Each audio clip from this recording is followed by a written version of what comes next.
All right, this last one is going to be kind of more of an open discussion. I'll introduce the topic, but I have said, and maybe inaccurately at certain times, that with the growth of the EV population of cars out there, that we would see a massive infrastructure bleed on electricity overnight, and that there could be a downside to all this EVing. Just saying. Yeah. Okay, my hypothesis was that at times when energy is cheap and relatively more available, people would suddenly be plugging in. This is based off the fact that everyone says right now EVs only make up 1% of the average amount of cars on the road going public, infrastructure currently. Worldwide, yeah. Yeah, worldwide. Okay. So in order to explore that conversation a little bit more, Verta Global, okay, produced basically some information, and I just wanted to do a little bit more digging on it, and I'm just going to dump this on the screen right out there, which says this is a myth buster: electric vehicles will overload the power grid. Now they go on to say some really interesting things here. That they say, fact, if 80% of all passenger cars became electric, this would lead to only a total increase of 10 to 15% of electricity consumption.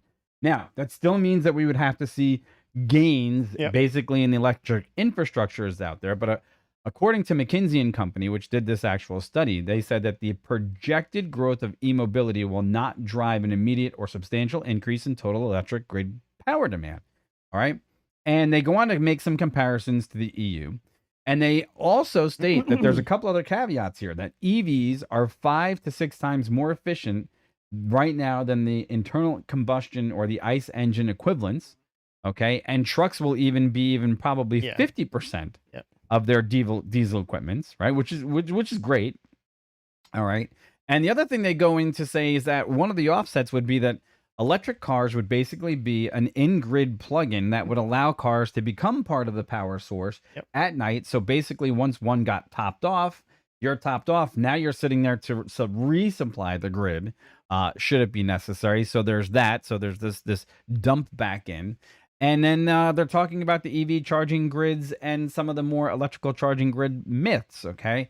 And they're saying that currently, 58% of all electricity produced is already carbon neutral. Okay? Now, this says a lot, and this could be good information, bad information. We're just looking at it from the perspective of what we said here on the show before about the massive infrastructure spikes.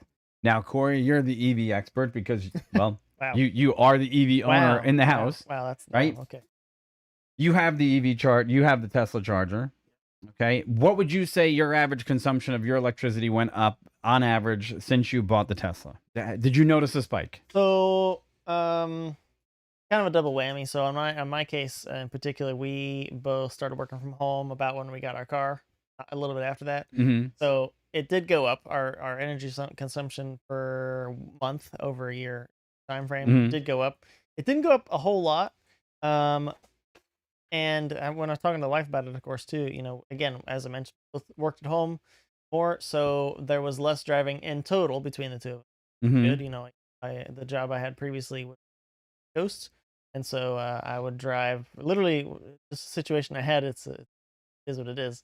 I had a car I had to drive to the coast and back every day, and needless to say, the car it took premium, and then the way it was, I had to fill the car up with gas every 3 days. That's just that is what it was. It was also a V8, yeah, of and course. it was also It was also a Shelby, and it was also a Mustang. It was a Cobra Mustang. Sure. Yeah, a Cobra Mustang. So yeah, I get it, but I mean, so for me, and again, is my case, our net consumption of power and expenditure of recharging or would gas the equivalent is definitely down. Okay. Because she doesn't drive at all. Anywhere we go, we take my car, the Tesla, and we don't go too far really much. And so yeah, but the power did go up a little bit. But again, like I said, we're not getting any gas. So to fill up my car, right? Just got cut in there. And of course, gas prices are up quite high now. Actually. Yeah. Just I used not unrelated, but just it is what it is. Gas prices for oil, but yeah. I was gonna say you also probably saved money in the avenue that used to cost me $22 to put gas in my car. Now it's costing me $40 to put 11 gallons of gas in my car, which is kind of ridiculous at this point that gas has gone up so much. But the offset there is that you also saw a decrease in what you were putting actually out in gas, right? Yep. So do you think that the offset on what you stopped paying for in gas and the increase in your electric, do you think that that was a broad base, a net savings at the end when you include the car price, the gas, and the electricity? Would you say that overall you think you came out ahead? I think it's all things considered. I mean, obviously now I have a new car payment, right? The other car was paid off. Mhm. That's always something somebody always brings up. Well, you had to buy a new car. Mhm. Yeah, I totally understand. Uh, the other car was going to start costing me things to keep, to upkeep and maintain. Mhm. I really like that car, so sure it would have been great. But all things considered, new transmission, engine build, or okay, fine. So yeah, I would say yes though. Like I said, um, using a little bit more electricity and then not having anything else. I mean, as you guys know anything about EVs, you obviously I don't have oil to change. My brakes, my car is regenerative braking, and so once you get used to how to use the regenerative braking, I almost don't use the brake pedal at all, like at all, literally at Mhm. all. Mhm. So maintainability of the car itself, there's less wear and tear, but less things to replace. Mm. I will need new tires soon. Something to say, but How many miles you got on this tire? I've got How many miles you got on? 38,000. Oh, real. Okay, so wow, that car's So got that many miles on it. So here's the, yeah, I guess it so. does now. In speaking to what the article talks about, right? Basically saying that, have you been able to sell back any of your electricity paid to the electric company that's been Yes. So okay? no, I'm saying no, I haven't because No, okay. Mm. so the Tesla I have, Tesla Model 3, you can't give power back to the grid. There's ways you can do it, but I'm not doing that. Um, and we don't have solar panels, photovoltaic solar panels on our roof, so we Mm. don't make our own electricity. That would be nice, but long story short, we're not doing that currently either. So I do know people that sell back to the grid, and obviously can put in Florida where we're at too. But uh, you pointed out a nice, interesting thing down here at the bottom as well, though. That in this article, it literally also talks about how your car, your EV car, uh, whether it's through maybe incentives through your local government or whatever, however they want to do it, you could opt to give power back from your car back to the grid Mhm. if demand was high in any particular case. And that might be something that particular governments, state, local, whatever it might be, might say incentives, right? Say, hey, you get an EV car, we'll give you a Incentives. credit for whatever, but Mm. hey, you got to have it plugged in the grid whenever possible, or whatever fine print they want. Right. Right. So, but that would help the grid, though. We're again, this thing we're talking about is he's in the charging grid, and that would help. We got a whole bunch of batteries that are full, and they have high voltage batteries able to get power back to the grid. And if you have no power, but everybody in the neighborhood's got EVs, well, there's power there, just nobody can access it. So, Right. Right. um, yeah, Interesting. It's interesting. So these guys basically, this virtual global, by the way, they will sell you a charging solution. They are in this business. So if this study is skewed in any way, shape, or right, form, right, okay, there's that. So yeah, we want to talk yeah, about it. So they yeah, do have different case studies on here for different parts of the charging solutions that they offer to bring to customers. Right.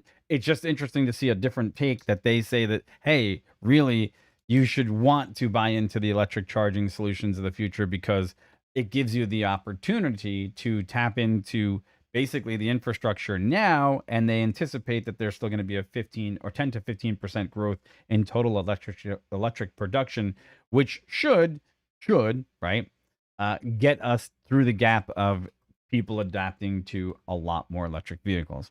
Interesting to see if that's the case. If you guys have any other information out there that you think combats this, or if this study was actually wrong, let us know because we're simply not able to conduct our own research or study here on the channel. Obviously, it's up for discussion for you guys to let yeah. us know what you actually think because we want to know what you think. So let us know in the comments below if you think it's true, if it's not true, if you think that our electric future is going to require a lot more electricity, and what the scenario is there. And I would be interested to know too. Anybody out there watching the video that has an Mm, EV, would you be up for able having it be able to plug into the grid mm. for whenever you're not using it? I mean, on an average day when you guys drive your EV, do you find yourself running low on range? I know it depends on the EV, of course. Some 50 miles of range, and maybe they're hybrids. I get that.